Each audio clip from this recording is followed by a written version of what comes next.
Hello and welcome to our December 2017 meeting for the Google Educators Group of Ohio.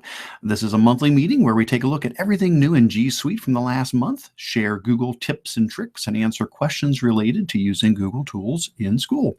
My name's Eric Curts, and I'm a tech integration specialist up here at the Stark Portage Area Computer Consortium, or SPARC for short. We're an information technology center serving schools in Northeast Ohio. However, this meeting is open to anyone in Ohio or outside of Ohio. If you'd like to join us, we're happy to have you here. All of the resources for today's meeting can be found in our Google Doc editable agenda. Now, this can be located on our GEG Ohio website. So if you don't have this doc open, you want to go to bit.ly/GEG Ohio. Once you get to that site, you'll want to go then to the monthly meetings. So you can grab that in the middle of the page or at the top here. And from the monthly meetings link, if you just scroll down a little bit, you'll find a list of all of our meetings from the year. Just look for the current month. This is December 22nd. And over there, you'll find a link to the agenda. This agenda is editable, so please feel free to add your own comments, questions, resources, links, and such. The agenda includes several sections, including the upcoming events, what's new in G Suite for Education, questions and answers, and show and tell. And we'd encourage you guys to add your comments, your feedback, your links, your questions, your resources, anywhere throughout that document. In addition, you can leave comments in the live YouTube chat if you are watching this live as well. And in the future, rather than just watching the live video, if you'd actually like to be in the Hangout to share a resource or take part in the discussion, we'd love to have you. Just send me an email ahead of time and let me know, and I can send you an invite to join the Hangout. We love to have guests on in the Hangout to share resources, ideas, and examples of how you're using Google tools in your school. With all that said, let's go ahead and jump into the agenda to get started. Now, this meeting is a little bit different than our normal ones in that we are really close to the holiday season here. This is our December meeting, and so we're December 22nd, just 3 days away from Christmas. Real good chance that most people viewing this are going to be viewing it later as a recording, but I want to thank those folks who are here live today. We do have a few people joining us live, and I appreciate you taking some time out of your day to do that. But for those of you that have watching this in the future as well, I'm glad you're here as well. Thank you so much for being here. Let's go ahead and start heading on down through the document. So the first thing we're going to get into as we head down into the document, we've done the welcome and intros, are the important links. And there's just one that I always want to draw your attention to, and that is the sign-in form for the meeting. Basically, this is a real quick Google form that if you give a click on this sign-in form here, it'll take you out to this Google form where you can fill in your information and pick the date, which is today's date, December 22nd, for this meeting, and submit that. And what it does is it allows me to be able to do two things. Number one, I send out a certificate of attendance for the meeting afterwards. So if your school allows you to use meetings like this for professional development hours, boom, there you go. Fill that out and you'll get a PDF certificate of attendance sent to you that you can turn into your school. The second thing is it allows me to report numbers to Google. They do ask that we send in throughout the year how many different people attend the different GEG meetings. And so that is another reason that I collect that information. So thank you so much for doing so. Next up in our document is the updates. And we do have a GEG Ohio Google Plus community where we have a forum where you can ask questions and share resources and connect with other educators. And I always like to draw people's attention to that at the start of each meeting. Here's a link that will take you out to that GEG Ohio community. And again, even though this is GEG Ohio, we're more than happy to welcome people from all over, even if you're not from Ohio. That is totally fine. But this is our online forum where you can post questions and share resources and connect with other educators. And at the moment, we're just shy of 2,800 members, 2,798. That is fantastic. That is really, really awesome. So glad to have so many people connected in that community. Feel free to join that community as well if you'd like to. Next up in our agenda, we do have some upcoming events. Now, a lot of these are going to be Ohio specific, but not everything. Some of these here are also virtual events. Several of them are actually. And so even if you're not from Ohio, you may pick up some good opportunities through this. So what's coming up here? Well, first of all, webinars. I try to do about one webinar per month here through Spark. Last month, well, the month we're in right now, earlier this month, I did one on supercharging Google Docs with drawings. We'll talk a little bit more about that later on in the session. If you were not able to catch that webinar earlier, here is the link that you can go to watch the recorded video for that one. But the one that's coming up is January 18th. So January 18th at 3:30 p.m. Eastern Standard Time, we'll have a session on supercharging Google Slides with add-ons. Here is the link for that. If you follow that link, it'll take you out to the page where you can register for that webinar. It's totally free. All the webinars always are. And this particular one is going to be talking about the new option in Slides to use add-ons. This is something we've just gotten in the last few months. So now, just like with docs and forms and sheets, how you can do add-ons, you can do that with Slides now. Now, there's not a ton of them out there yet, but there are some really good ones. Even though there's not that many yet, there are some really high quality add-ons. So we're going to be taking a look at things like the Pear deck add-on and the add-ons that let you insert free images or create photo slideshows from a Google Drive folder or do batch formatting.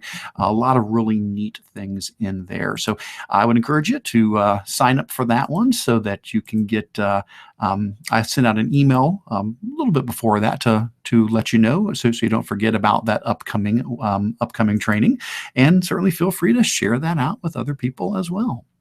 Next up, this is definitely Ohio-centric, actually Northeast Ohio specific, that is. We have a meeting coming up in February of a new group that's launching called the Northeast Technology Integration Leaders of Ohio.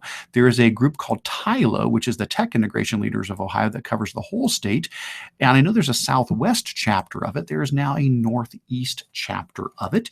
And there's a link here to register for the free kickoff meeting of that. That's going to be February 28th up at Western Reserve in Kent.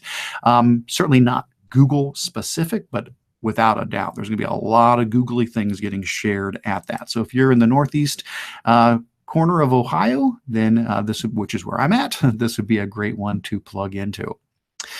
Conferences coming up in the near future. The first one is something that everyone can take advantage of. So even if you're not from Ohio, this is something you can jump on right now. Well, as long as you're watching this between now and December 31st, that is. So what's going on is something called Ditch Summit. So a lot of you guys may know about Matt Miller. He runs the great blog, Ditch That Textbook. And Matt does a virtual conference each year. This is the second year for it, where each day, over a course of 9 days, a different professional development session is provided virtually, very much like the webinars that I do each month. And those are going on right now. I think we're getting pretty close to day 8 or 9. We actually may be on the 9th day of it now. I'm starting to lose track. There have been so many awesome things shared on there. But if you go to ditchsummit.com, that'll take you out to that conference website. And if you scroll on down, I think looks like, yep, we may be up to all of them now. 1, 2, 3, 4, 5, 6, 7, 8. Nope, we got one more still to come. So we've got 8 of the 9 days. So we still have one more day to go. And each of these are, again, totally free, no cost whatsoever for any of this. They're typically about an hour long, each one of these trainings, and they're from different folks. Lots of different wonderful folks out there. Somehow I snuck myself in there as well. So yes, Matt, thank you so much for including me in the Ditch Summit. I really appreciate being able to present this year, but covering a wide range of things. A lot of stuff is Google related, but not all of it. We've had sessions that deal with technology in general, and also just things that are great for educators. So if you have not jumped on that yet, please do. And this is one that we definitely want to encourage you to jump on sooner than later, because even though it's totally free, Matt does turn off the access to the videos at the end of December. So this is just a limited window when all of this is available. So if you are looking to grab some PD over your holiday break, as long as it's between now and December 31st, jump on that website and check out some of those sessions. Beyond that, the next few things are just conferences that are a little bit more Ohio specific. We've got OETC coming up in February. Then EdCamp Cleveland just got announced March 3rd at North Royalton Middle School. So if you'd like to plug into EdCamp Cleveland, the website is up for that for you to get registered. NeoTech, which is also in my neck of the woods at Kent State University, they've announced the date of March 22nd for NeoTech this year. It's a conference very similar to the Spark conference that we do in August. It's a free conference. Excellent EdTech conference. The website is here and the call for proposals is out. You've got until January 16th to submit proposals for that. I would encourage people to do so. And speaking of calls for proposals, the iTip Ohio Google Summit, which is in Columbus this year, May 14th and 15th, has proposals open until February 20th. So you got a couple of due dates coming up to get those in, but at the same time, definitely want to encourage people to get registered for these great conferences. All right, well, that's all of the upcoming events. So what we're going to do is we're going to switch on over into the meat of our meeting, which is what's new in G Suite for Education. So each month we try to step back and take a look at all of the announcements and releases that Google put out over the last month that may have some benefit for you as an educator or for your students. Now, since we're recording a little bit early this month, this is December 22nd, it's possible that in the next, 8-9 days, Google may release a few new things. I'm guessing probably not a whole bunch with the holiday season here, so this is probably going to be about it for the month. But if something else comes out, I will tack it on. It just won't be in the video, but I will tack it on to the end of this section here. So if other things come out, that will get added into the document. And then if it's something really, really exciting, I'll make sure that I mention it in the January meeting. We will catch that if that ends up being the case. So what I'm going to do is I'm just going to run down through these. Now, I'm not going to hit all of these in great depth. Some of them we'll actually spend a bit more time taking a look at. Others we'll just mention to give you a heads up on. But for each one of these, there is a resource link, so you can go into a lot more detail if you would like to learn more about these things. So definitely check them out on your own if I don't go into enough depth for you there. So let's go ahead and get started. Okay, so the first thing that to mention was that Google opened their Santa Tracker website again. This is something they do each December. And if you head on over to that website, what you're going to see is that throughout the month of December, each day they opened up a new item. And so sort of like an advent calendar, as you go down through here, you'll see each day a new item got released. And so we are up to day 22. And so we've still got 23 is hidden or frozen, it looks like, before that gets released. But throughout the month, different items have been getting released throughout the month. Now, as an educator, you may wonder, well, are there certain things here that are beneficial for my students? Well, what I would encourage you to do is if you take a look in the top left-hand corner, there's a little menu button that if you click on, gives you a drop-down with a couple of key links, including Santa Tracker for Educators. So if you go to that link, what that's going to do is it's going to bring you to a page where it's more specific for, okay, which of these activities fit into different subject areas. So which of the activities are geography specific or computer science or language or social studies. Not that, you have to use them in specific subject areas, but these are ones that have a logical tie-in with these particular subject areas there. So this would give you a good idea if you want to take advantage of some of these. Now, how long they're going to be around, I don't know that. That's one I was poking around on the site. If somebody knows, please feel free to drop a comment into the agenda. I was poking around on the site looking to see if there was a clear indication as to when they will take this site offline offline, again, if it's only for the month of December, or if we get to hang on to some of these resources a little bit longer, because certainly some of these would still be fun throughout the winter months, even if we get past the holiday season. All right. Next up, we had the Computer Science Education Week, an hour of code this month. And so Google launched a bunch of coding activities for Computer Science Education Week. Now, the first resource link is going to take you out to a blog post they did where they shared just a whole bunch of different resources for Computer Science Education Week. So if you scroll down, they got lots of links in here to lots of different resources. From that, I went ahead and pulled out two of them that caught my attention. One of them is create your own Google logo with Scratch. That's the block-based computer programming language. And the other was to create a holiday-themed emoji project. So these two are specific resources that I grabbed from that. Now, the first one here on creating your own Google logo with Scratch, if you follow that link, and it shoots you out to the website, you'll get a video that explains, how it works, and you can go down and take a look at some really cool examples. Here's the thing. This is using the Scratch programming language. So when you go to actually start this, so you can watch the video, they'll teach you all about it. When you come over here on the right-hand side, and it says to open the starter project below, if you come here and give a click on this starter project, what that should do is it should launch the Scratch environment for you, okay? Now, it's launching for me just fine. However, if you click on this, it may not launch for you right away because it uses Flash to run this. And what we're finding is that over time, more and more Flash websites are not functioning properly in Chrome, and that's to be expected. Google is changing the way Chrome runs to not support Flash, and eventually it's going to completely not support it. Flash is a very old technology, and there's a lot of other more modern options like HTML5 and so forth.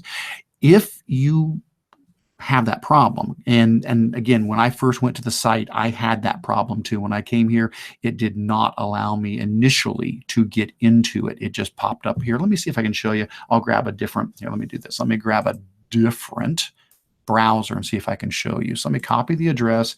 Let me pull over, here, I'll pull over my other, here, this is a different account. Let me see what happens if I go in this account, see if I get the same error. Yeah, there we go. Perfect. Okay.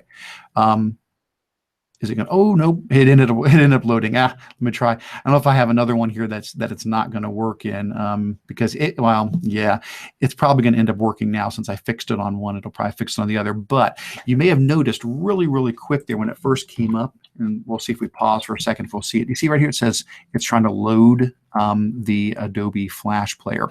If it sticks there, if it doesn't get past that, the only workaround I found right now, and if somebody knows another option, please throw that into the agenda because this is a great tool. I'm sure people are going to want to be able to try this out. What I found was I had to go in and approve this website for Flash use in Chrome. And so what I had to do was I came up here to the URL, and actually I just copied the this URL, the actual Scratch URL. Sorry, I was on the wrong page there. But the actual Scratch URL here, if I come up here, I don't need to grab the whole address, just the beginning of it, because I want to say anything at scratch.mit.edu. Any of those, basically, that's fine. Just go ahead and run Flash.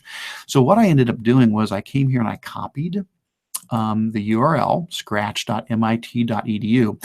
And what I did is I went into my Chrome settings and I added that as an approved site for Flash.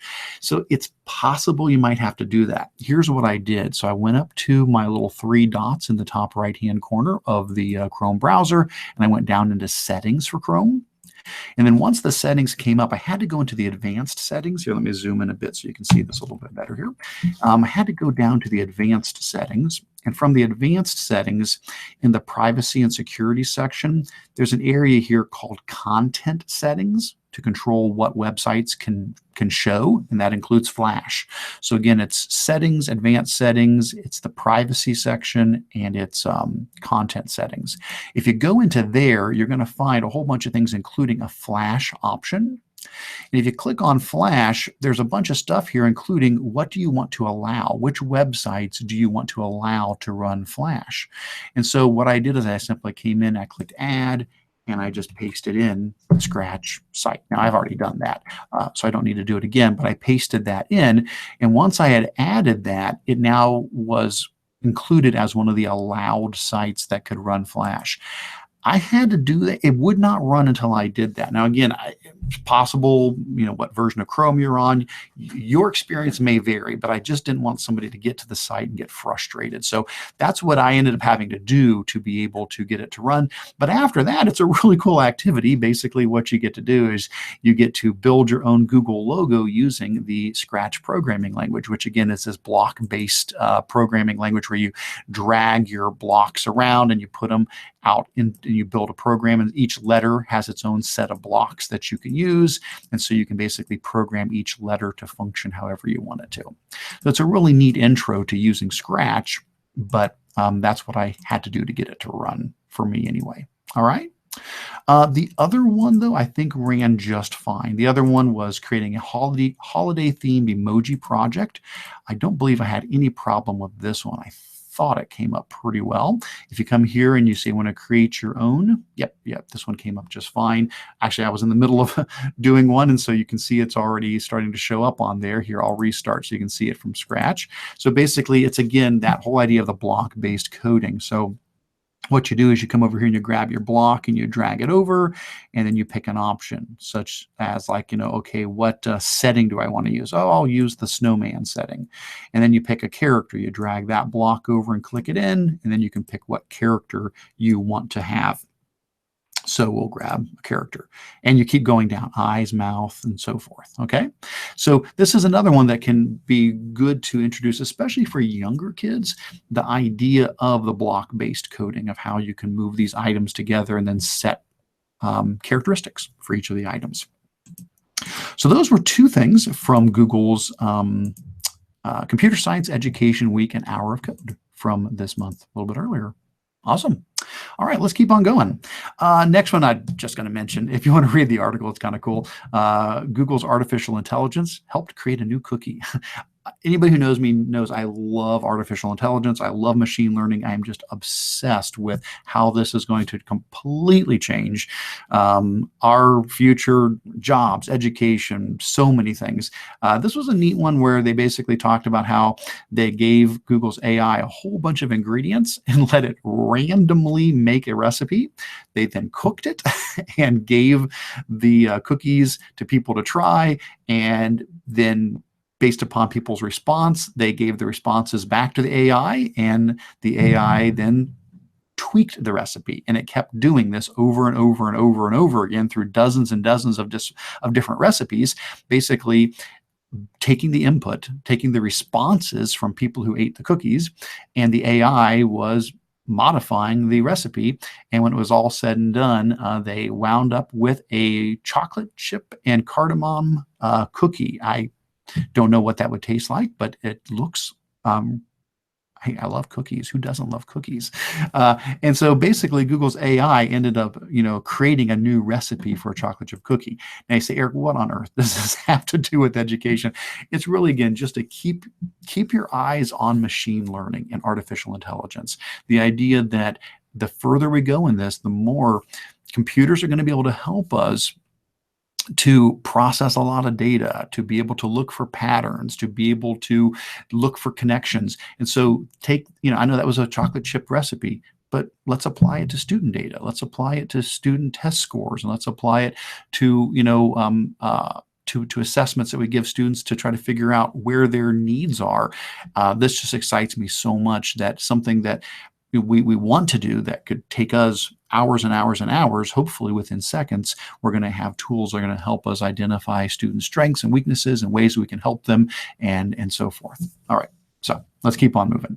All right, next up, just heads up, there have been some tweaks to the admin console. So if you are in charge of running G Suite for Education for your school district, just heads up, it looks a little different. They've moved a few things around when it comes to getting into your reports as far as how you would navigate to find those. So just a quick heads up on that. All right, next up, a mobile app. So this is just for Android. Sorry, I don't know if they're going to do an iOS version of this one or not, or if this is something that is only going to work on Android. But for right now, there's a new app called Files Go that Google rolled out this last month that helps you clean up, find, and share files on your phone. So mobile devices, certainly something that we as educators and our students use quite a lot, and probably using them as part of your regular day-to-day schoolwork. So here's the thing. Well, we know they can fill up. You can easily get a lot of content on your phone over time. And so what Google has done is they've rolled out this new app called Files Go. And what it does is it basically scans your phone and tells you, if you'd like to clean up your phone, here's some stuff you could clean up. And it goes through and it looks at things like apps you haven't used much of, or it looks at temporary files or images that you've downloaded that you really maybe don't need. And it can go through and help you clean up and free up space on your phone. It also has a nice file explorer because sometimes it's hard to find a file on your phone. This makes it way easier to search through your phone to find images or videos or audio or apps that you're looking for. And the other thing that's kind of clever about this is transferring files. If you and somebody else have that same app, you can basically send a file from your phone over to their phone through the app. So kind of reminds me way back in the day when we first had PDAs. I don't know if you guys, I don't know how many of you guys have been using EdTech for a while here, but if you go back, I don't know, 10 years or so ago when we were using Palm Pilots and things like that, we used to be able to do that. And I know it sounds bizarre, but the process, it was called squirting, where you would send a file from one PDA to another, from one Palm Pilot to another. And this reminds me of that. It's kind of like that. So as long as you both have that app, one of you can pick files on your phone and it will securely send them over, nicely encrypted, over to the other phone. So again, just another way for students to perhaps exchange files or to communicate with others if they need to move a file from one mobile device to another. All right. Next up. Oh, now this one definitely was something that people were really excited about. So Google Sites. We've had the new version of Google Sites for about a year and a half now. It's been around for a while. We've had the new version, and it just keeps getting, thankfully, newer and newer features over time. And one of them that was missing was the ability to embed HTML and JavaScript. And that has now been added in. So now if you are creating a site with the new Google Sites, when you go and choose the embed option, instead of just embedding a link, which was your only option before, you just had to embed a link, you can now embed actual code. Now, this opens up so many possibilities. And the first one that I know jumped to many people's minds was Twitter feeds. Because if you followed over the last few months, we've talked about this a couple of times, and we've shared very creative ways people have found to embed Twitter feeds into the new Google Sites. And again, I want to thank those people so much for the hard work they did. But now we don't have to use those workarounds anymore. So let me show you what I mean. Let me go ahead and open up a Google site. So let's go, I'll just grab one of my demo sites here. And I'll show you how this works. So this is just one of my training sites, nothing fancy about it. It's just something I've used when showing how sites works. Okay, so here we have a very simple Google site. Let's say that I want to add a Twitter feed to the bottom of my page here. So what I can do now is I can use the embed feature. And when I click on embed, instead of just putting in a URL, I can choose embed code. And so anything that allows you to do like an iframe or some sort of embedding, you can now put that. You can put regular old HTML code right there into your web page. So let's try that out. Let's go ahead and do that. Let me grab my Twitter feed. I'll pull over my other account here again. And let's head over to Twitter for a moment and show you how this works. So if I head over to my Twitter account, and if I go to get my feed, now there may be other ways to get it. This is how I know to get it anyway.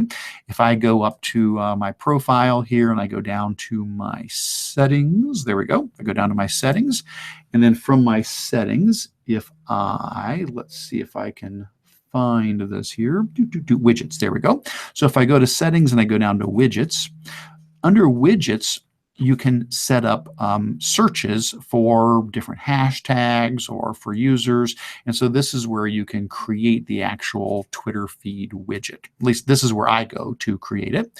And so I've got one here for just my username. Okay. So if I come to my widget, which I created earlier, and I click on edit, here's my widget, which basically is just, hey, search for this username, and with a height of 600 and a light theme and whatever, you can pick, whatever settings you want. Boom, there's my widget. Okay, so this would be a widget showing all of my tweets without my replies. I excluded my replies, so just any of my new tweets. And then down below here, you'll see where it says embed, there is a box with all of that code. So there's the HTML code in there. If I come on down here and I give a copy to that, so let's copy that HTML code. Let's head back over to our Google site here and say we want to embed, instead of a URL, we want to embed that code. Paste that in, hit next. It'll give you a preview and say, this is what's going to get embedded. Is this what you want? I go, you bet. That's exactly what I wanted. Click insert, and boom, that is now added into my Google site. If I go into preview mode, you'll see that it's live. If I come down here, there it is. Somebody could scroll through and they could see my Twitter feed. So obviously not just Twitter feeds, anything that you want to embed now that works off of HTML code, you're able to do that. So that was definitely a big one that we've been waiting for, and I'm excited that we now have that option.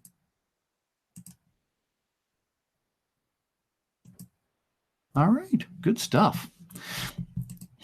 All right, let's keep on heading down. And by the way, just a friendly reminder to everybody, if there's anything here you have a question on or a comment or feedback, this is an editable document. Please feel free to type in the document, or you can highlight the text and throw a comment over on the side over there. That's perfectly fine as well. I'll also keep an eye on the YouTube stream if anybody wants to throw some chat messages in there as well. But again, just want to remind people that you can, and even after this is done, when this becomes a recording, for those that are watching this in the future, I do change the document from being editable to just comment only. So afterwards, you can still leave feedback, but you would need to do a comment. So if you're watching this in the future, you can still highlight text and add a comment, and you can still continue the conversation even in the future. All right, let's keep on going. What's up next? Google Sheets. Love Google Sheets. So many great things you can do with Google Sheets. If you think it's just for math, no, it's not. It certainly is for math, but you can do so many other neat things with Sheets. And if you want to get some neat ideas on that, I would always encourage you to head over to my Control-Alt-Achieve site and go to the resources and click on Sheets, and you'll see a lot of fun ideas for using Google Sheets in creative ways. But for right now, the reason it's in the agenda is because Google Sheets got some updates. And so this blog post will explain to you the new things that have been added to Google Sheets. And what I want to kind of point out to you from it is just a couple of key things. One of the things is they have made it easier to create pivot tables. Now, if you don't do anything with pivot tables, let me give you just a big overview idea. Basically, a pivot table allows you to get summaries really easily. Okay, so if you've got a lot of data that falls into multiple categories and you want to be able to summarize things, there's where a pivot table is your friend. It really, really helps to do that, okay? Well, in the past, let me grab an example spreadsheet. So I'm going to pull this one over and show you here. So this is a spreadsheet. Let me zoom in a little bit. This is an Olympic athletes spreadsheet. I use this one during training a lot of times, where basically what we've got is over the last, I don't know, dozen or so years, it shows all the different people who have competed in the Olympics and what their age was, their country, the year, their sport, and what medals they won. And if you notice, it's a really big spreadsheet. It's got over 8,000 lines in it. So if I wanted to pull some data from this and start doing some summarization. So for example, what if I wanted to say, how many medals has each country won? I mean, that's not really a easy thing to do. I mean, I can look and see, okay, here's United States, here's Russia, here's Australia, and so forth, and I can see how many medals they won over here.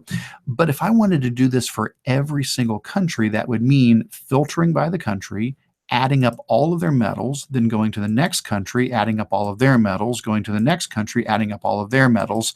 That would take a long time. Well, that's where pivot tables come in. And so, for example, here's one I made by hand. This is a pivot table where basically I said, I want you to take the countries and put them into rows. And then for the values, I want you to sum up the total medals and then sort this in descending order, and boom, there you go. So I was able to use a pivot table for that. Now, normally in my training, when we talk about stuff like that, we go through how to build a pivot table. Well, this is the cool thing. With this new update to Google Sheets, you can now use the Explore tool, and with just natural language, you can basically ask Google to make a pivot table for you. So let's say I'm in the spreadsheet, and I'm like, okay, Eric, you say pivot tables are awesome, but I don't really know how to make one, and they really aren't that bad. They seriously aren't. But let's say you want to see if Google can just make one for you. Well, now what you can do is you can go down to the Explore tool in the bottom right-hand corner, give a click on the Explore tool in your sheet, and the Explore tool will basically try to give you suggestions for things that it could give you information, like, here's doing a bar graph for the years, or it's doing pie charts, it's doing all sorts of histograms on the age of the athletes. Well, here's the thing. You're allowed in the Explore panel to actually type in a question. You can just click here where it says ask a question. Okay. So if I click up here and I say I want to ask a question, if I said I want a sum of total medals by country. Okay. So basically I'm saying I want you to take the amount of medals they got, the total medals, and I want you to sum that up, but I want you to do it by country. If I ask Google to do that, what it's going to do is say, oh, it did. Oh, that's great. Sum of it. Of course, it didn't understand it. Let me try that. Sum of totals medals. Well, Eric, maybe if you typed total medals, that would help. Yeah, that was my fault. Don't blame the computer, Eric. That was you. Okay, sum of total medals by country. If I type in that request, notice what Google does. It says, you know what? I can answer that for you by creating a pivot table. I can make a pivot table where I add up the total medals by country. And right here it says insert pivot table. Give a click on it. And ta-da, it's going to build a pivot table for me. And so right here it comes. There's the pivot table with countries and how many medals they got. And it is perfect. It did the job very well without me having to know really anything about how to build a pivot table. I just need to ask the question properly. So just heads up, if you are a Sheets user and have been a little bit shy about things like pivot tables, I still would encourage you to learn how to make them. They are really, really awesome. But the good thing is we can now use the Explore tool to ask it to give us sums of categories of information, and so it can subtotal things up for you. Now there's a few other little updates in here as well, so definitely check those out. For example, they've added a new chart called the waterfall chart, and this is one that's good to show growth and decrease over a period of time. So those are some Google Sheets updates. All right. Let's keep on going here. Oh, I did get a comment. Let's take a quick look here and see. Peggy George, thanks for being with us, Peggy. Peggy says, if you want to embed a Twitter feed for someone you follow, she says, I go to their Twitter link and I click the 3 dots beside following. It says more user actions, and one of them is embed this profile. Fast and easy. Fantastic. Thank you, Peggy. So again, what we're saying is if we go to Twitter, and we, now I'm not logged in here. This is my other account. So you're saying, oh, somebody you follow. So I probably need to pull up my other account where I'm actually, let me grab my other account. Let me pull that over here. So Peggy's saying if I go to Twitter,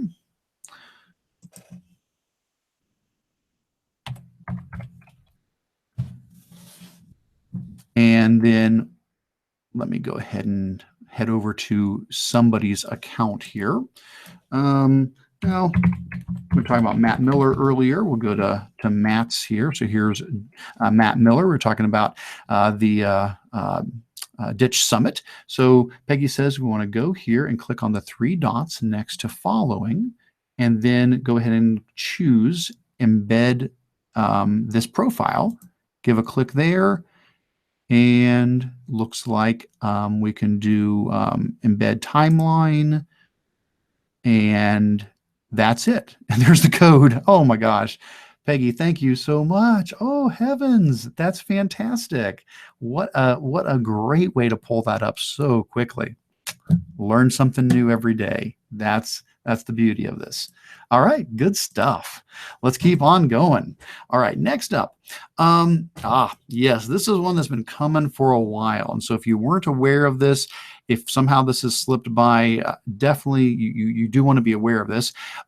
Google is making some changes with the ability to use Chrome web apps on non-Chromebooks.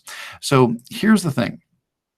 Right now, when you talk about the Chrome Web Store, so if I head on out to the Chrome Web Store, in the past, we have had access to both apps and extensions. So if I head over to the Chrome Web Store right now and pull that up, Chrome Web Store, in the past, when I would get here, I could search for extensions like you're seeing right here, but I also used to have the option to search for what's called web apps. Now, if you're not familiar, again, probably are, but if not, extensions are the small little icons that go in the top right-hand corner of your screen. This is where your extensions go if you install them. So I've got loads and loads of extensions. I got a bunch of them turned off at the moment, but this is where you go to install your extensions.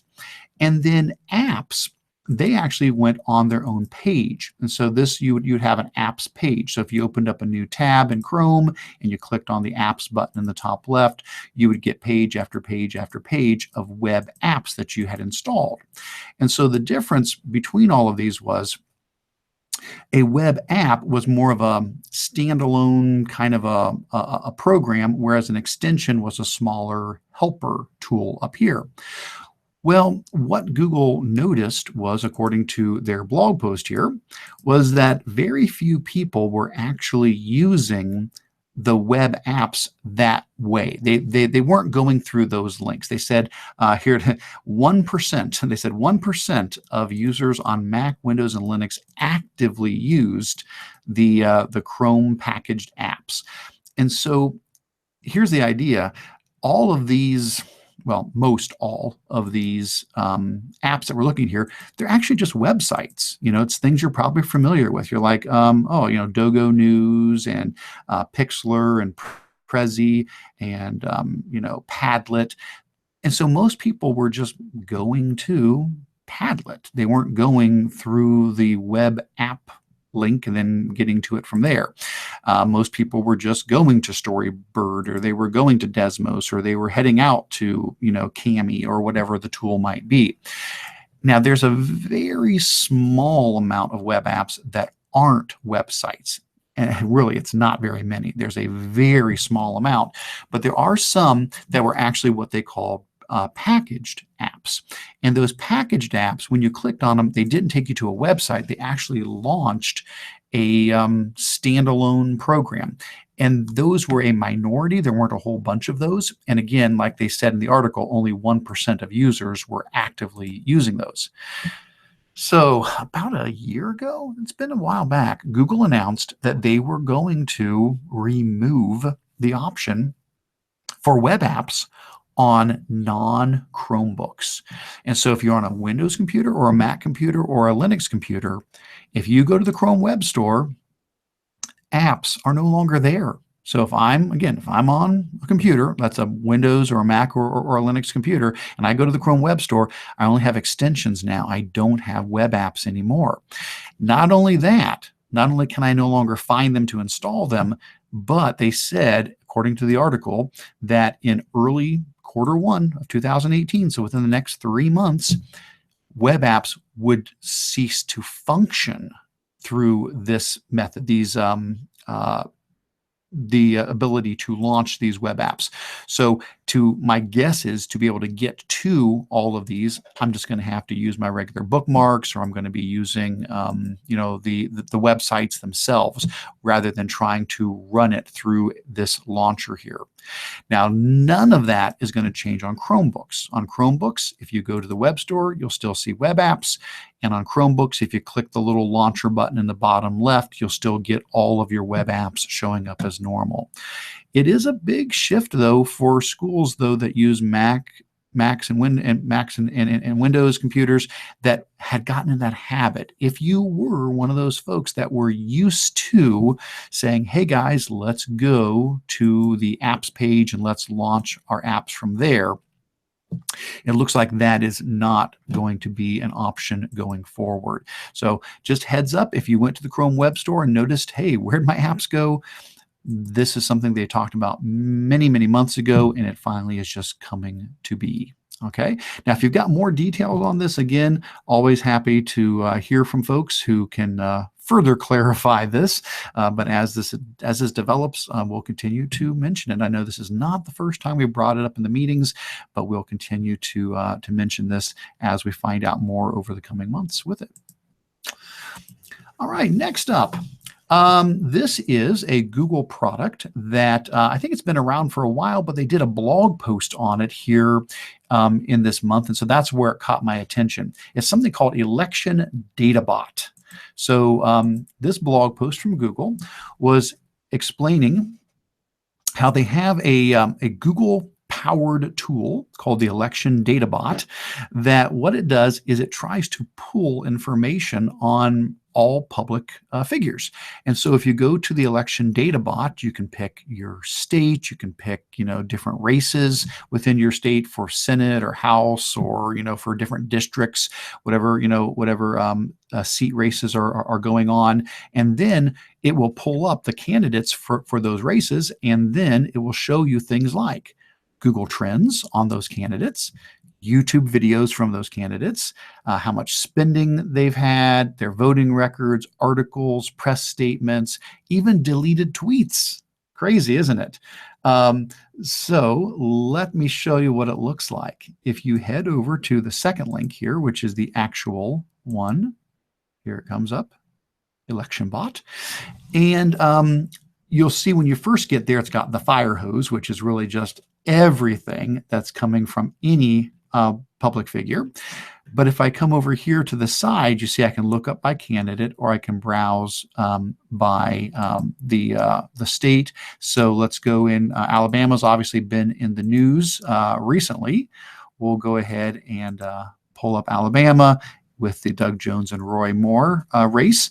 And you'll see we've got the spending, we've got Google Trends, and then we've got the fire hose specifically for those two folks. And as you go down, you'll see all of these articles and tweets and information related to them.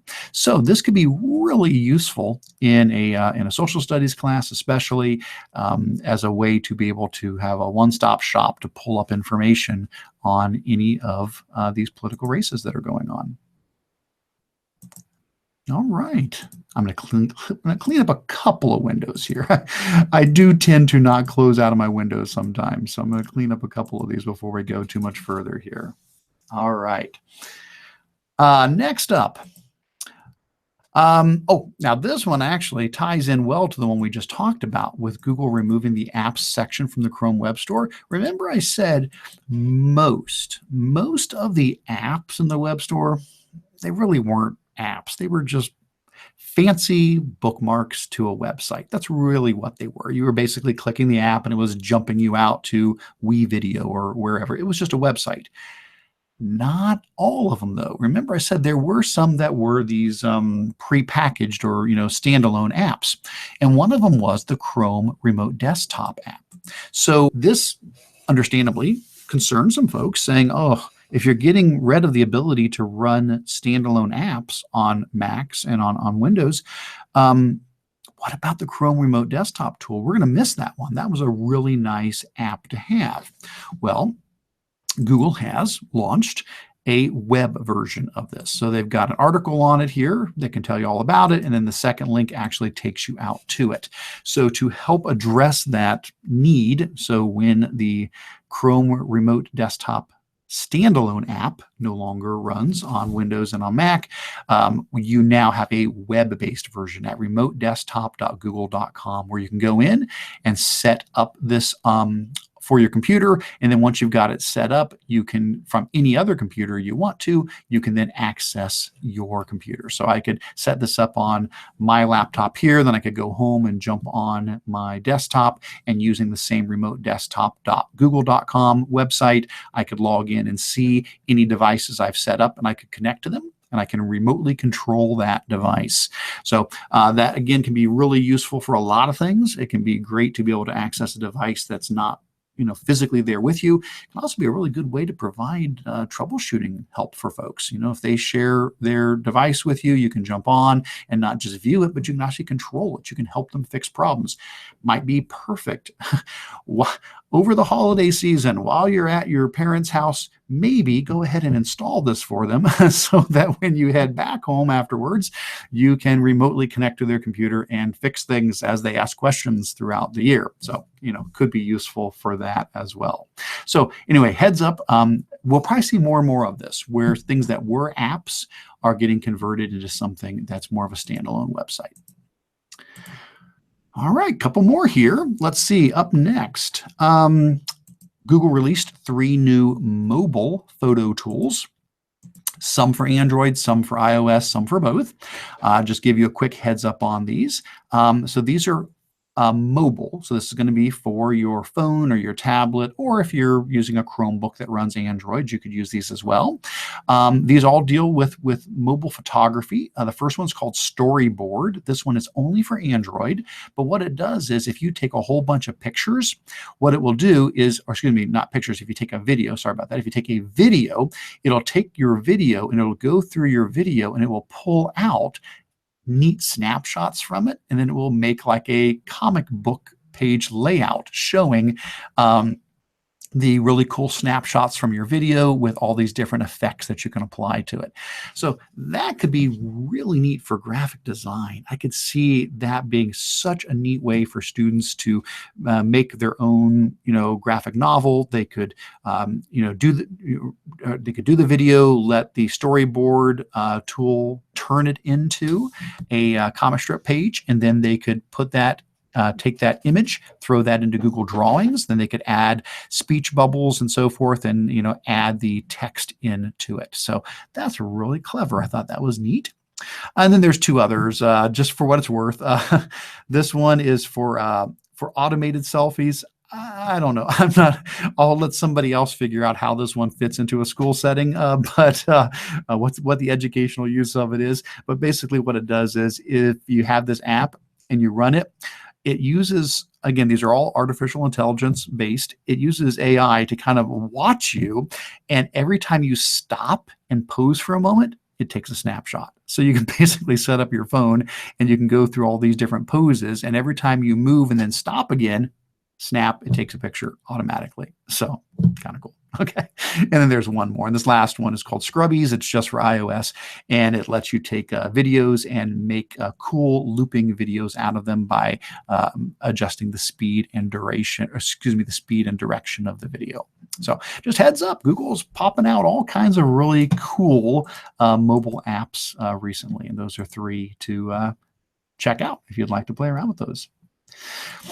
Next up, if you do use Google Plus, like we do for our GEG Ohio community, there is now a option if you go into Manage Your Community to see some metrics on your community. So if you go to your community and click on the Manage button, you now can go to the Insights tab and you can see the growth in your membership, how active your members are, how engaged they are. Good way to get some feedback on your community if you're using Google Plus communities. Next one, Google released their year-end search blog post for 2017. This is a pretty neat one, if for nothing else, just for the video. This is a really neat video where they basically summarize everything from 2017 as far as searching goes. This could be a really neat one, again, for social studies to talk about, current events or trends, or for language arts as a writing prompt. It's a really neat way to look back over the year and what we were looking for, what people were most searching for over the course of the year. If you haven't seen that video, it's a really good one. I would definitely check it out. Next up, not a big thing, but just a quick update. If you had forgotten about PhotoScan, this was another app that Google put out a while ago. This one's not real new, probably about a year ago. And PhotoScan allows you to take your mobile device and hover it above a physical picture. So if you've got, hey, again, if you've got, heading home over the holiday break and you've got some old pictures in the picture box and you want to convert them into something digital rather than scanning them in, this scans it through your phone. You basically hover your phone above the picture and it has you put your phone over 4 different key spots on the image. It takes 4 different pictures and then it merges those together and it does some adjustment to remove the glare. The update is just that they now have added some better features for you to square up the image afterwards. So still the same app as it's always been, but now there's the ability to more easily square up the edges and the corners in case when you're taking the picture it gets a little bit crooked or cockeyed. It'll allow you to grab these different areas to pull that together and then create a really nice final product for you. So it's an easy way to scan in photographs using a mobile device. Up next, Google Assistant is coming to more devices. So Google Assistant is basically Google's artificial intelligence tool that allows you to talk to Google and ask it questions. So if you've got a Google Home and you talk to your Google Home device, which is like the Amazon Alexa device, but it's Google Home. If you've got one of those, you can talk to that. It's the same technology behind that, but it's on your phone. So on my phone, for example, if I fire up my phone, I've got a Google Assistant and I can click on that and I can ask it questions. Well, this is just to let you know, this is rolling out to a broader base now. So now Google Assistant is available on tablets, and they've now got it all the way down to Android 5.0. It had at first been 7.0, then they got it down to 6.0. Now phones going as far back as Android 5.0 can now install the Google Assistant mobile app. So it's great, again, for just asking Google questions if you need to, bring that up. But it also gets you access to those really cool things we've talked about in the past. I don't know if you remember last month we were talking about some of the neat like games you can play. There's the 20 questions mystery animal game that you can play, where you basically tell Google that you want to play the mystery animal game, and Google Assistant will then have you ask it questions, and it picks an animal, and you ask, are you a mammal? Do you live in the water? Stuff like that, and you can play 20 questions with it. Well, that's done through the Google Assistant, and so tools like that are now going to be able to be used on a much broader scale as Google Assistant is rolling out to more devices. Awesome. What's up next? We've got some new templates for Sheets and Docs. I don't know that a lot of these would fit so much in a school setting. These felt a little bit more business oriented, but maybe something here will click for you. So just be aware that when it comes to creating templates in Docs, Sheets, and Slides, we do have some new templates. They added a project management section for Sheets. They added a sales section for Docs. They added a HR, human resources section for Docs, and they added a freelance section for Docs. I could probably see, especially the project management for Sheets being really useful for you yourself as an educator, for your tech department if you've got some big projects you're rolling out, or for students as well. It could definitely be a great way for them to start working on managing their big projects that they've got. So you can head over to Google Sheets, and when you go to the Google Sheets templates, you'll now see you have a project management section. So you could come in and say, oh, I want to do a timeline. So grab the project timeline and boom, it'll make a copy of that for you. And away you go. You can start working on your project timeline. Fantastic stuff. All right. And we are about to the end of the new stuff. What do we have left here? Oh, this one's not real big, but just worth mentioning. Google has announced they are updating some of their menus in Docs and Slides. So don't be surprised when you go into Google Docs or Google Slides in a while if some of the menus don't look quite the same. They mentioned that they've changed lists to now be bullets and numbering. They've changed show spelling suggestions to just spelling. They've moved a few things around. So not everything is in the same menu before, like the document outline used to be in the tools menu. It's now in the view menu. The only one that really caught my attention, I was a little bit nervous about this one, the way they worded it. They said in Google Slides, import slides has been removed from the insert menu. My concern about that is I want it to still be somewhere because that's an important thing. It's like, okay, it's fine for you to remove it from that menu, but it's still there somewhere, right? So let's take a quick look and make sure that, let me see if that's already been updated. So here's Google Slides, and they said it used to be in the insert menu. If I go to insert, yes, import slides is no longer there. I think though it got moved to file. Yep, so there it is. So it's not gone. I got a little scared. Sometimes Google says, we're improving the toolbar menus. And when they end up improving things, stuff goes away sometimes. That's what happened recently with the insert image option. Remember when they improved that? And they improved one of the options right away. So you used to have 6 options for inserting images, including take a snapshot. And when that got improved, take a snapshot disappeared. So I was a little nervous about that, but no, it does look like the import slides is just under file now instead of under insert. So that's okay. I can live with that. But if you're used to clicking certain things in certain places, just heads up, a few things have moved. All right, and let's see. That brings us almost to the end here. We've got Google Arts and Culture. I talk about this all the time. I'm sure if you've watched any of these meetings, probably, every other month I'm saying something about Google Arts and Culture. It's a great website, but it's also a mobile app. And there's some really nifty things in the mobile app. The thing that is really caught my attention, I thought it was quite a hoot, is that now in the mobile app, you can take a selfie. And what Google will do is search through all of the paintings in Google Arts and Culture to try to find images that match you to see if you're in the museum. And so if you haven't tried that out, I would definitely encourage you to. So there's a Android app and an iOS app. And if you fire up the Google Arts and Culture mobile app and you scroll down a little bit, there is a take a selfie section on there. It'll take a picture of you and then it'll try to find a match. I can demonstrate that for you here real quick, probably. Let me see. Let me see if I can fire up my phone onto the screen here. Give this a second. All right. See if I can open that up on here and I'll show you real quick what that looks like. All right, So here's my phone. Oh, maybe. Come on, phone. Ah, there we go. Cancel. There we go. All right. So here's arts and culture. There's, yeah, ads are popping up here. Let me get rid of the ads here. Let me try this again. Oh, come on. Here we go. Okay. So here's my arts and culture.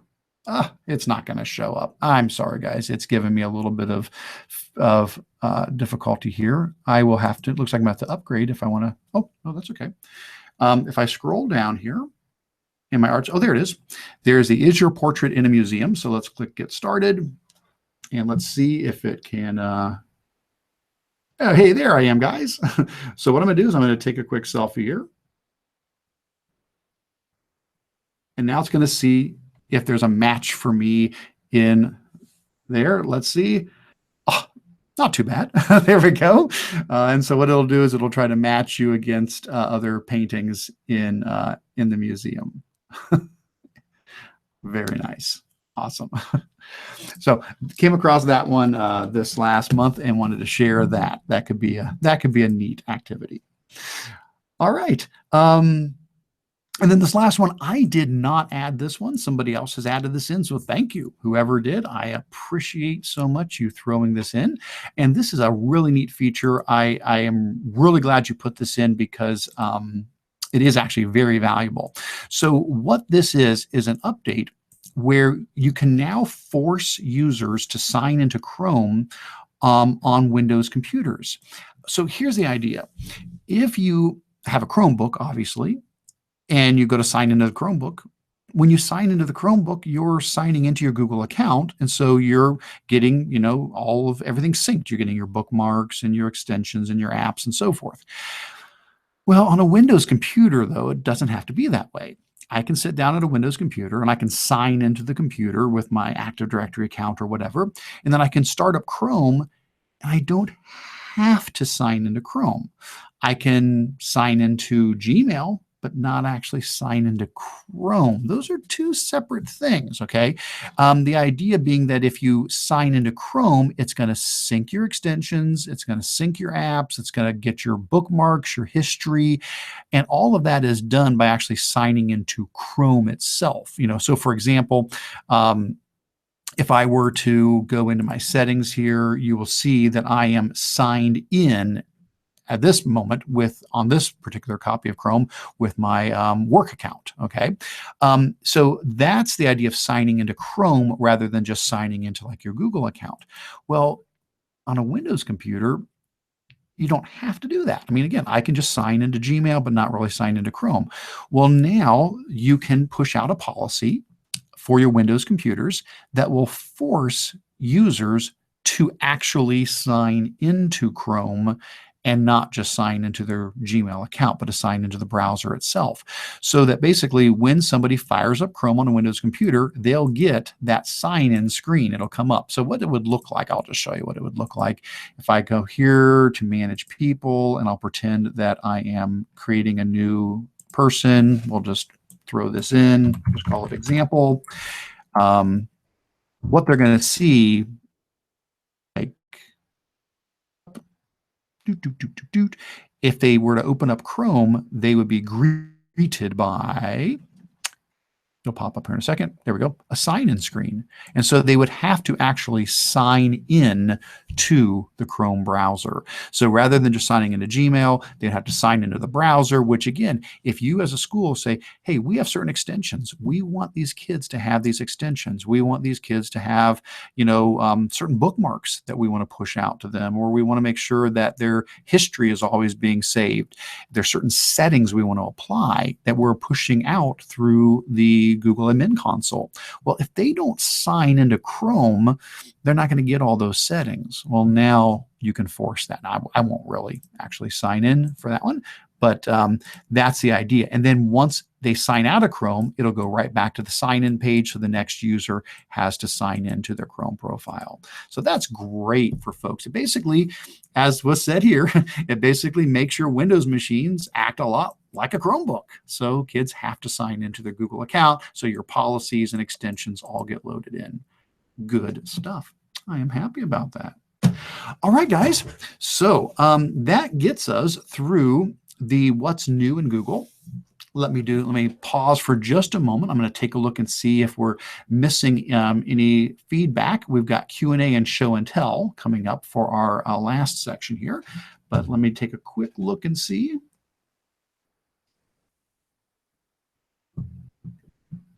Looks like all the comments are no questions, just lots of great comments. So thanks, guys. I'm seeing a lot of good comments in the YouTube chat over there, but I don't see any questions at the moment. So I think we're doing okay. Awesome. Okay, well, let's go ahead and keep on moving. So the next section typically is where we talk about Q&A. Don't have any questions today, so that's okay. I'll peek at it again at the end of the session, and if any pop in there, we'll take a look at them. But let's go ahead and move on to our last portion of the meeting, which is show and tell. So what we like to do in this portion of the meeting is share new ideas. You know, what's a clever way that you're using Google tools in your school? Is there a neat extension you've come across? Or, you know, is there a blog post you read this month that really was exciting about a great way to use, you know, slides or sheets or something like that?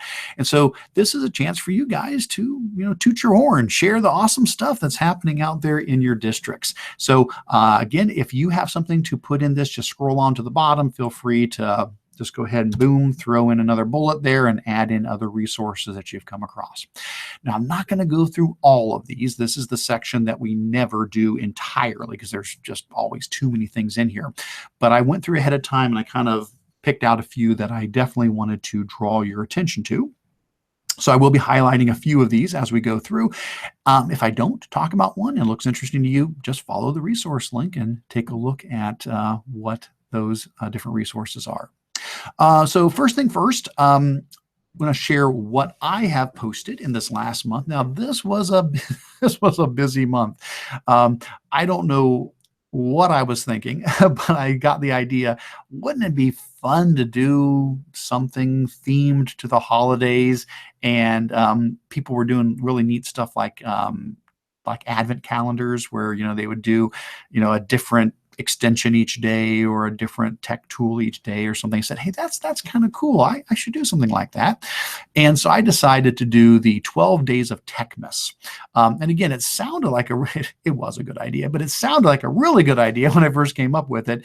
And then it was a lot of work. So usually I usually do like 1 or 2 posts a week.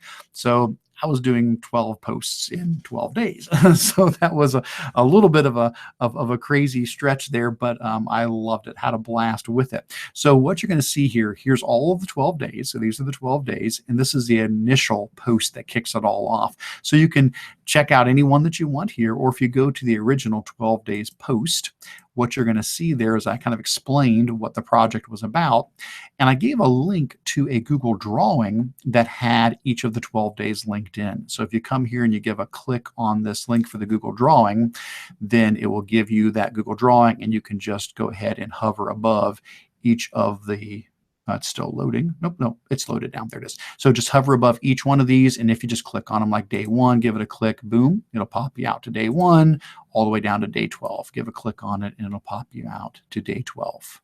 All right.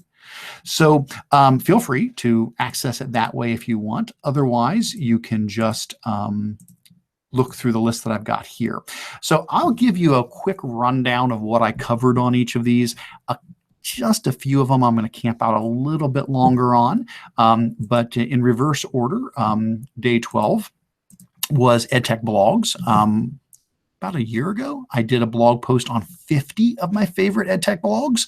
Well, a lot of things have changed since then, and you know, there's new awesome blogs out there. So in addition to the 50 that I still love, I've added 12 more. And so if you scroll on down, you'll see 12 additional blogs that I have really been benefiting from since the last time I had put together one of my favorite list of blogs. So if you're looking for some great EdTech blogs to follow, you cannot go wrong with any of these additional ones that are being added here to the list. All right. And definitely check out the original 50 as well, if you're looking for what my original 50 were about a year ago. 11, for the 11th day was 11 EdTech podcasts. And so if you are a podcast listener and you're looking for some more ideas, or hey, if you still have not started using podcasts, this is the time to do it. So basically, I give a quick overview of how to listen to podcasts, how you can listen to them just on your computer, just like a regular audio file, or how you can listen to them on your phone, whether it's an Android phone or iOS phone. Give you some, tips and tricks on that. And then I go down through 11 of my favorite educational technology related podcasts. And all of these, again, are excellent. I always pick up new ideas from each one of these. And there's always more than I could, can fit in these lists. Again, I was constraining myself a little bit because it was the 12 days of Techmas. So I was doing 12, 11, 10, 9. So it was 12 blogs, 11 podcasts, and so forth. So if you have other ones that, I did not include on my list, please do throw those in the comments on those blog posts so people can hear about other great blogs and podcasts. On day 10 was extensions for Chrome. Now, this one, you could tell I was starting to get a little bit goofy by this point. This was 10 days in. And so, yes, this is this is the Chrome browser with extensions, like hair extensions. Yes, 12 excellent extensions. I admit I was starting to get a little bit silly by the 10th day in this. But these were 10 extensions that, there's so many amazing extensions out there, but these were 10 that they were either kind of new, they had come out in the last year, or maybe they had fallen through the cracks. And I just felt like, I've never really mentioned this extension. I've never done a blog post on it. This is a great one. So what I did was I just picked 10 extensions, and for each one of them, gave you a quick blurb about what it does and how to use it. So, hey, if you're an extension addict like me, hopefully you can pick up one or two new extensions to try out in this list. All of these are excellent. And I do have a list to my full spreadsheet of favorite extensions, and that's right here, Eric's favorite Chrome extensions. There's probably about 75 or 80 extensions in there, including the 10 that I break out here. All right. 9 days was 9 days of Ditch That Textbook Digital Summit. So we've already talked about that. For day 8, this was my webinar for December. Remember I said I did a webinar in December on using Google Drawings inside of Google Docs. So I actually used this one for double duty. It was my webinar, and it was also my 8th day of Techmas.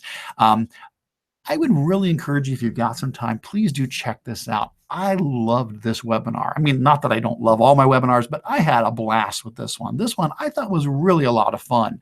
So basically, just to give you the idea of what it was about, the idea is with Google Docs, sometimes we feel like, oh, I wish I could do this or that. It's missing this feature or that feature. And the idea was, you know what?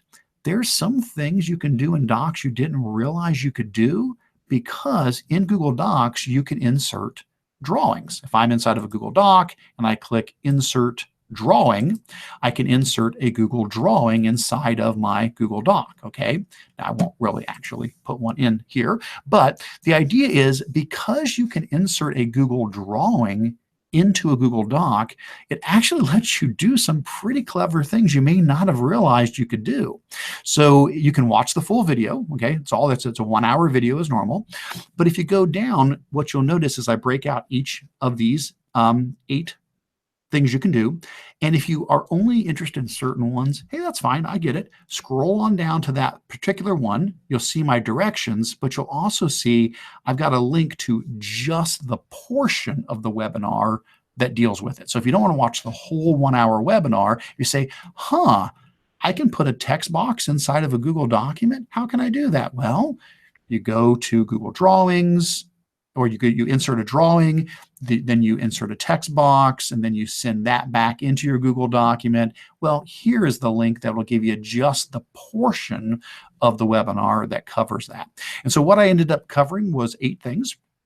How you can use drawings to put a text box in your document, how you can use it to caption a photo if you want to put a caption underneath a picture for citation, or for just some description underneath the image, how you can use Drawings to add a video to your document so people can get playable videos inside of your Google document. Number 4 was adding a graphic organizer inside of your document so kids can have an interactive graphic organizer they can actually fill out inside of the document. How to add a manipulative activity, so drag and drop kind of an activity inside of your document. Number 6 was adding a whiteboard, basically having a scratch pad where you can actually do natural handwriting using the scribble tool inside of drawings in your document. Number 7, adding a watermark if you need to have like confidential or draft or something like that in your document. And number 8 was adding a snapshot, how you can use the Google Drawing tool to take a snapshot and add that into your document. So I would definitely encourage you to check that out. That one was a lot of fun. I think there's a lot of neat stuff that you can do in Docs with drawings. Day 7 was 7 helpful hacks. Again, might be something that is new to you. You may know all of these 7, but then again, maybe not. These are just 7 random, helpful, googly hacks. So it's from adding emojis to your file names to turning your bookmarks into just icons rather than having the whole description there, changing the playback speed in YouTube so you can listen to things much faster, the undo send feature in Gmail, a way to insert quick text in Google Documents, using incognito in Chrome and how that can be beneficial, and a really cool search feature inside of Google Photos. So again, those were 7 helpful hacks. 6 was 6 wintertime googly activities. These were some that I've done in the past, but I did add a couple of new ones in here. So with it still being still being wintertime, you can definitely take advantage of these. I know we're going to be out of the holiday season here soon, but hey, a lot of these don't have to be specifically for Christmas or for the holiday season. You can use these throughout January and February as well. And it was just 6 of these googly winter activities, such as building a snowman with Google Slides. That is not a new one. That's one I did last year, but I went ahead and pulled that back out for this. Another one is the wintertime magnetic poetry with Google Drawings. That again is not a new one. That's one that we've done in the past. But then after that, the next one is creating holiday greeting cards with Google Drawings. Now, I've done some stuff with this in the past, but we threw a little holiday twist on it. So creating greeting cards with Google Drawings. Number 4, pixel art ornaments. Again, this is not totally new. I've done a pixel art activity in the past, but we did a holiday twist on it by having kids create ornaments with pixel art. The next 2 were a little bit newer. One was creating emoji rebus stories. And so I know I've done some stuff with emojis and docs in the past, but specifically developed a template for creating a rebus story using emojis inside of Google Docs. And so the idea is students would use either some of the emojis I've already pulled out, or they can just insert special characters and then choose emoji, and they can add their own emojis. And basically, it's to allow kids to write a story, but to put the emojis in place of certain words, which is what a rebus is. And that can be a fun way to encourage kids to write. It can also be great for younger kids who maybe don't know how to spell all the words that are in their head, but they can find the picture for it and put that in its place. And then the last one was holiday lights writing. Now this one was, I thought, just kind of silly, kind of fun, but I saw so many people do a lot of creative things with it. So basically what it is you write up a story inside of Google Docs, and I've got a template you can use for it. And then you use this add-on called Rainbow Maker. And what Rainbow Maker does is it turns your text into rainbow letters like this. And so you highlight your text, and then basically I thought, hey, that looks kind of like holiday lights. And so you write up your story, and then you use Rainbow Maker, and then ta-da, your text turns into all this cool, randomly colored, holiday lights. And then for the extension, if you really want to have fun with it, then what you do is I made a Google Slides template where you can go in and you can take this text and you can copy and paste it into Google Slides. And then what you can do is after you paste it in, you can let it randomize the colors a couple of times And when you're all done, you can then run that slideshow, and basically you get an animated light show. So you just run the randomized, the rainbow maker like 3 times on your text, copy, paste, copy, paste, copy, paste, and then you just run that in presentation mode at a 1-second delay per slide, and suddenly you've got this really cool holiday lights animated text. So the cool thing about this is I never know what people are going to do with these ideas. I think, hey, this is cool. I'll throw it out there and see what happens. I got to say, I really appreciate so much all the folks who have sent me emails or sent me tweets saying, hey, look at what my kids did. I have seen so many awesome holiday lights and rebus stories and pixel art ornaments and snowmen and, oh my gosh, so many cool things. So I definitely want to say thank you to everybody who takes the time to drop me a line and let me know that your kids ended up using this. It really means a lot and encourages me to keep making these kind of activities. All right. Let's see. Oh, a couple of comments here.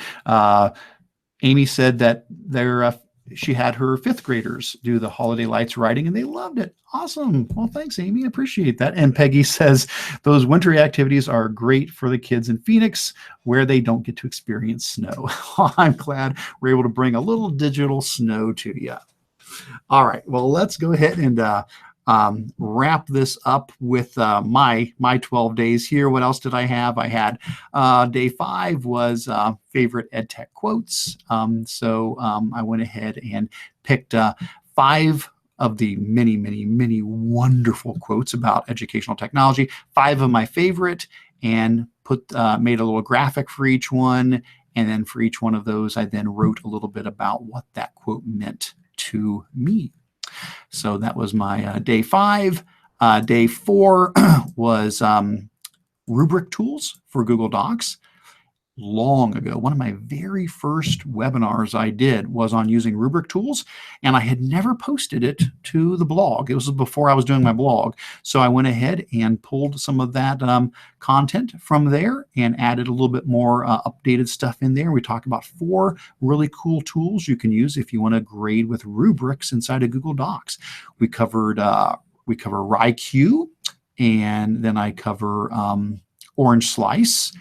And then we talk about DocAppender, and we finish up with Doctopus and Goobric.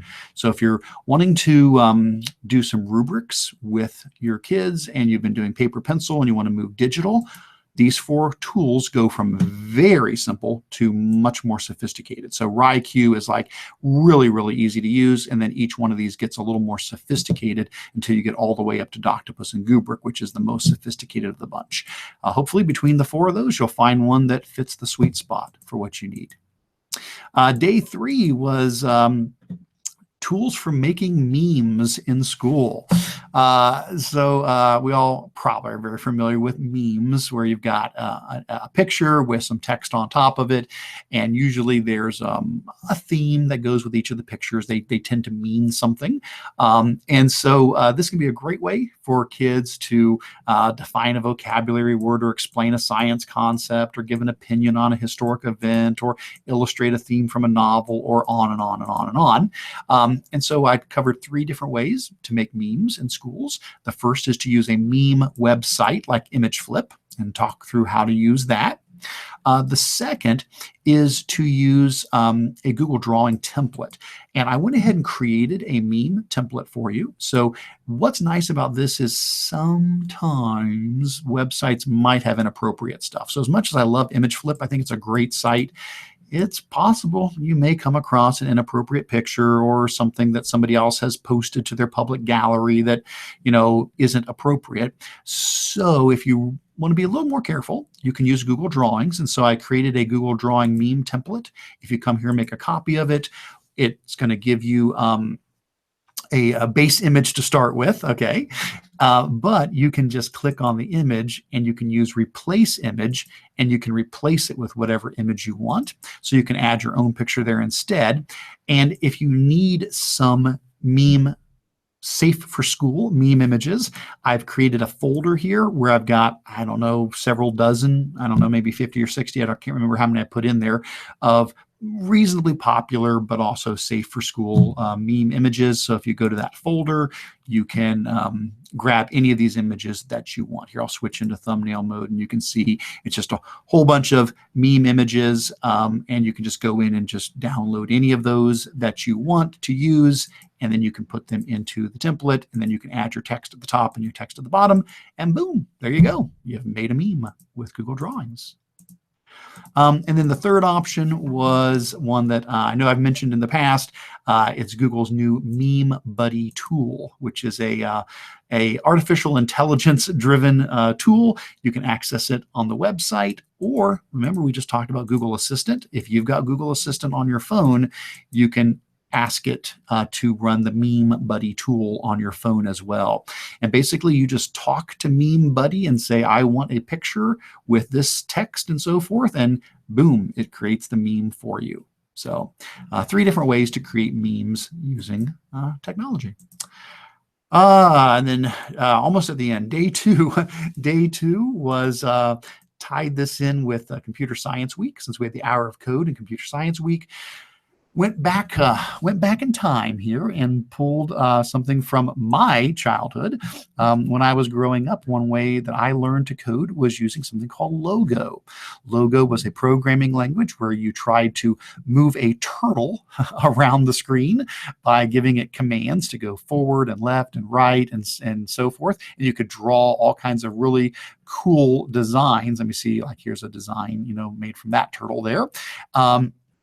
And so this was basically a coding language that was designed, one of the first coding languages ever designed specifically for kids. This really was made. Logo was made for students. That was the purpose behind it. It was to help kids learn how to code. And we are at, I believe, double check here, the 50, oh my gosh, 50th anniversary. See, I already forgot after I'd done the book. Yes, this year is Logo's 50th anniversary. And so way back 50 years ago, this is how we were trying to teach kids how to code. And I remember this was one of the languages I learned when I was a student. Now, since then, we have things like Scratch and so many other awesome languages for kids, but those really all are descendants of Logo. Scratch itself credits Logo with being, its parent. That's really where that came from. So if you want to have your kids try some older coding tools, well, Logo is still around and is still available. I give a little explanation of the different commands you can use, and then connect you with 2 tools. One is Turtle Academy, and the other is Turtle Online, and both of those will allow you to learn Logo and work with Logo. And then that brings us to the final one, which was day 1, which was the Pear Deck add-on for Google Slides. This, if you haven't played around with, is so cool. Pear Deck is a tool that allows you to make your slideshows interactive. What I mean by that is, if you have a regular Google slideshow, you can install this Pear Deck add-on, and what it does is it allows you to add slides that are more interactive than just your regular ones. And then when you run the slideshow, your kids will get a code that they'll type in on their computer, and what it's going to do is it's going to bring up that slideshow on their device. So on their Chromebook, they'll actually see the slideshow. And as you play through the slideshow and you move slide by slide by slide, their screen will update as well. So they'll be seeing the same thing you are. But what's great about that is there's interactive elements. So for example, there's options where kids can sketch right on the slide, and everything they sketch then you'll see, or they can type on the slide, or they can drag things around on the slide.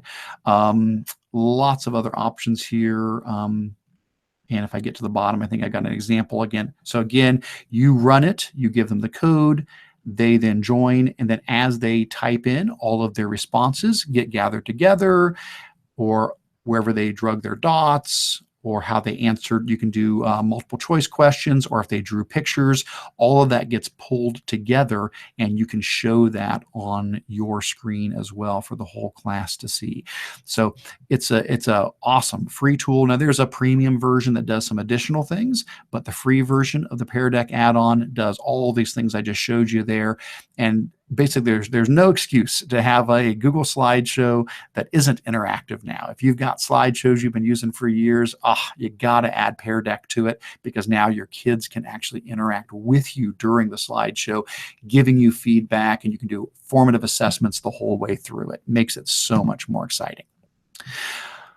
Whoo, doggies. Okay, so those are my 12 days. And for what it's worth, if you have any question as to why I chose the things I did, just to give you one more little peek inside my brain, yes, I was trying to play a little bit of homage to the original 12 Days of Christmas. That is why day 5 was 5 golden nuggets for the 5 favorite EdTech quotes for golden rings. And yes, that's why I have 2 turtle coders instead of 2 turtle doves. And of course, an add-on for a Pear Deck rather than a partridge for a pear tree. So couldn't make it work beyond those 3, but I did my best to try to tie this into the original 12 Days of Christmas themes, including turtle coders and Pear Decks. So anyway, it was a blast. We'll see what happens next year if I try something like that again, but it was really fun to do, and hopefully there's some resources there you can take and share back with your staff. All right, beyond that, let me just highlight a couple of these resources that I've come across in the last month from other people that I thought these are really nifty. These are really cool things. So the ones that I want to pull your attention to, first one here is 8 tips for making movies with Google Photos. This one is from Lisa Nielsen. And if you didn't know, Google Photos on your phone has the ability, when you're taking pictures, to then have it make movies out of those pictures.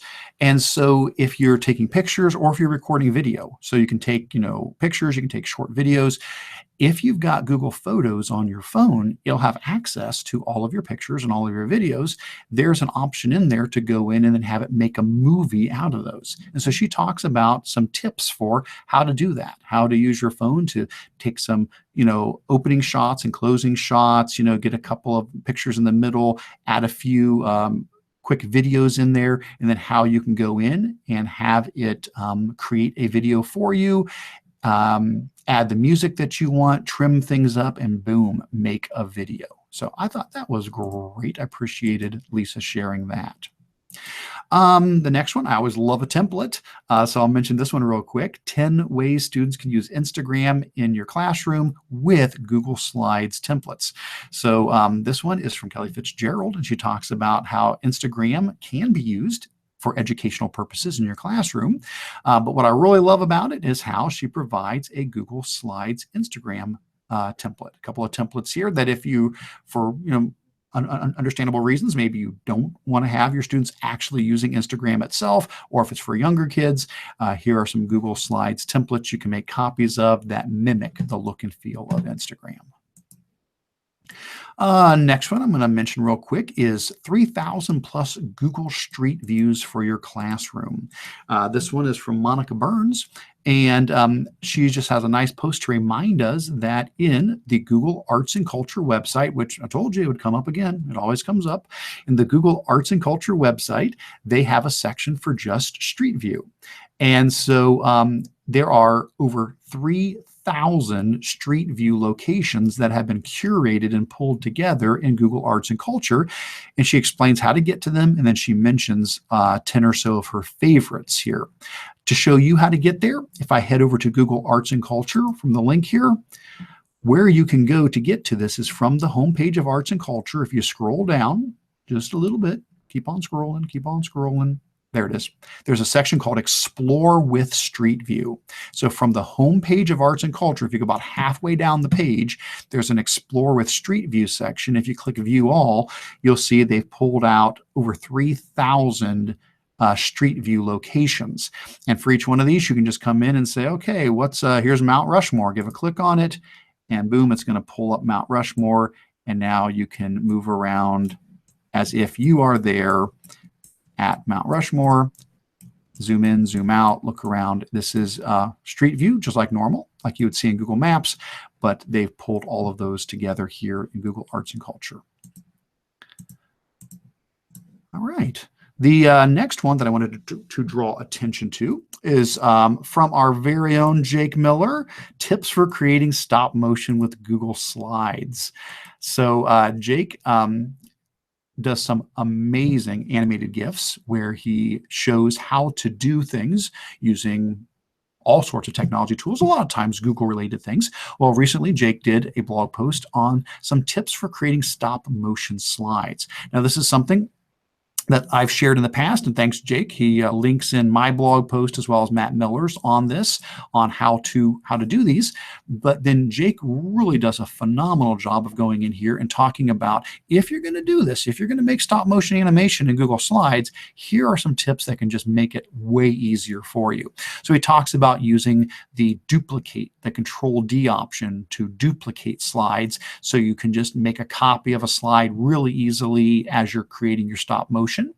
Then he talks about moving things around with the arrow keys. He then talks about rotating things and different ways to rotate, whether it's by a 15-degree increment or just a single 1-degree increment by using the Alt, Shift, and left and right arrows to just move by a single increment, a single degree at a time. He talks about using keyboard shortcuts to resize. So that's Control, Alt, J, and K to make things bigger and smaller. He talks about moving objects forwards and backwards to get things in front of or behind each other. He talks about using image transparency to slowly make something appear or disappear. He also talks about moving things off the edge of the slide, letting you know that's okay. You're allowed to move things off the edge. Only what's on the canvas will actually show in the end. So these are just some really great tips that would be fantastic for kids to make the most out of stop motion animation to really get the effects that they're looking for. Excellent. Next up, definitely want to mention this one, SecureQuiz. So this question comes up a lot of times. How can kids take a Google form assessment and have it be locked down so they can't leave that tab and open up something else and check on the answer somewhere else? Now, I think it was last month, if not last month, it was a month before, we talked about one solution to that from Green Local Schools and what they had done for that. This is now another solution. This one's called SecureQuiz. And if you click the link here, it'll take you out to the website. Now, this is also a local hero of ours. This is from Eric Unangst, and Eric is one of our other local technology directors up in this area. We have a lot, I tell you, Northeast Ohio, you got a lot to be proud about. We have so many amazing EdTech leaders up here. But Eric has put together SecureQuiz, which is a Chrome web app. And what it does is you install the Chrome web app as or you push it out to your students as a kiosk app. So here is the App Store link. If you come here, maybe here it comes. Yep, here's the App Store link. So here it is.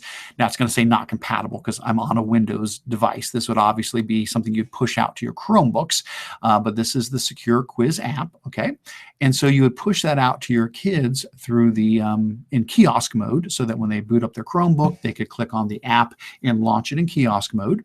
And then what it does when it launches is it asks for an access code. Now, how do you get an access code? Well, here's all you have to do. Basically, what you're going to do is you are going to grab your quiz. So here's a quiz. You're going to grab a quiz, and you're going to copy the link to your quiz up here. So I'm going to copy my link. And then you're going to go to the goo.gl URL shortener. And from the goo.gl URL shortener, you'll go ahead and paste your link in, and you'll create a shortened URL. That is the code, the shortened URL. Whatever those letters are there, 3XGTN7, that's the code. So you create your form, create your quiz. You use the goo.gl shortener. You get the code from that. When the kids boot up their Chromebook, they choose securequiz.com. that, or they choose the kiosk app for SecureQuiz. It'll launch and ask for the access code. They put that code in, boom, your quiz launches, and they can't go anywhere else. They can't open up other tabs. They can't browse other websites. They just go through and take your quiz. And that's it. It's also got an on-screen keyboard option that has been added to it here as well. So this would definitely be another one to try if you're looking for a way to have kids take Google Forms in a secure environment where they're not able to browse and right-click on the page and check out the code, or look at other pages, anything like that. So thanks to Eric Unangst for creating that and for sharing that. All right, just a few more here that I wanted to mention. This one, we mentioned Google Sheets earlier. Well, if you would like to learn really cool advanced stuff about Google Sheets, if you've been a Google Sheets user and you want to take it to the next level, there's a free online course on advanced formulas in Google Sheets. This is by Ben Collins. Ben is fantastic. Ben puts out some of the best, most thorough blog posts I've ever seen on using Google Sheets.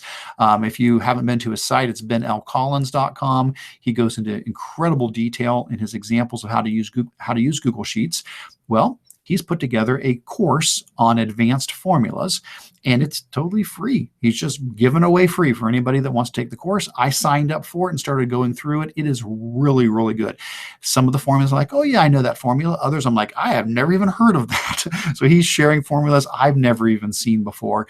And he does a really nice job of clearly explaining what the formula does, how to use it, and examples of how it could be used. So if you want some more professional development, there's a free course from Ben Collins. And thank you so much, Ben.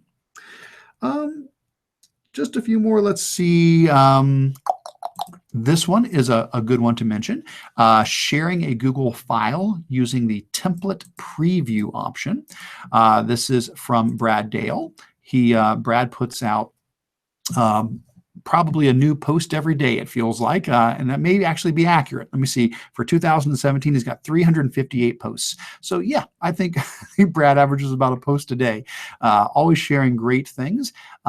Brad shared a post here about a new creative option for when you are wanting to let people make copies of your files, using what is called the template preview option. Now, this is actually this is a really clever thing to consider. So let's say that I have, I'll just go to my blog. I'll grab one of my templates real quick here. We'll just grab, let's see, let's just grab, we'll go back to the 6 days with the wintry activities, and I'll just use one of these. So let's say I want to grab this one for my pixel art. That's fine. We'll just grab this one here. Normally, this is what I end up doing. I say, hey, if you want, you can make a copy of it. So instead of, when people click on the link, what it does is it pops up the screen that says, would you like to make a copy of this? Now, this is great. This lets people make their own copy. The biggest drawback to this, though, is they don't really see what they're getting. They just kind of have to trust me that what I'm giving them is this and that it's really valuable to them. So if they click make a copy, it's probably not going to be an issue, but they're not really getting a good preview ahead of time to know, is this really something that I wanted to make a copy of? So what Brad is suggesting that we do here is go ahead and get that same link that we always give to people, but change the end to be template/preview. So let's say I go to share this document. Well, actually, I could probably just do it this way. I'll grab the same link. Let me grab the same link. Let me copy the link. Instead of forcing a copy, though, this time, let's change the end of it to be template/preview. And when you do that, what it does is instead of forcing the copy, it gives you a preview of it. You can see, that's what this looks like. There's tab 1, there's tab 2, here's tab 3. Now, if this was a slideshow, I could go through each of the slides and I could take a look at them. If it was a document, I could scroll through the whole document. Basically, what it does is it lets you view it, but then it gives you a very clearly noticeable use template button at the top. You say, well, Eric, can't people just view it normally and make a copy? Yeah, but they forget or they don't realize maybe to click File, make a copy. So kind of this is an in-between option. Rather than forcing a copy on them by saying, here, you have to have a copy without seeing it first, versus just giving them the regular view where they're just viewing it, and then they're going to click File, make a copy. So here's the regular view only, where they'd have to go File, make a copy, which is fine. But if they don't realize that they may not realize to do that. This is sort of that in-between thing. You get a preview of it, and then you get a big happy button that says Use Template. And if you click that, now it makes a copy for you. And now you're able to, have your own copy. Okay, so I thought that's just another cool option for you if you're trying to get files out to your students or to other people. Consider the template/preview option as well. I'm going to jump close to the bottom now for just a few here at the tail end. And again, I apologize for those that I'm skipping over. Your stuff is awesome. Thank you so much for sharing these blog posts. They all were something that jumped out at me this month, but for the sake of time, I want to make sure that we wrap this up in the normal 2 hours that we do. So let's just hit a couple more at the very tail end here. I really liked this blog post, My Dog Ate My Chromebook and Other Excuses.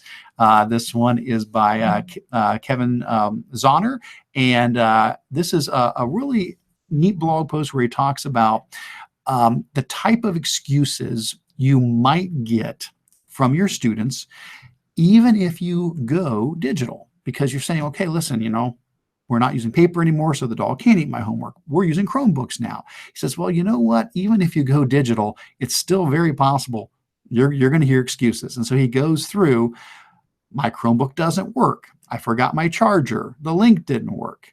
Can't we just play Kahoot? I didn't know where to find the homework. The Google Doc was view only. My phone is out of storage. I don't like Chromebooks. How will I talk to my parents? Another password. The Wi-Fi is not working. The file won't upload.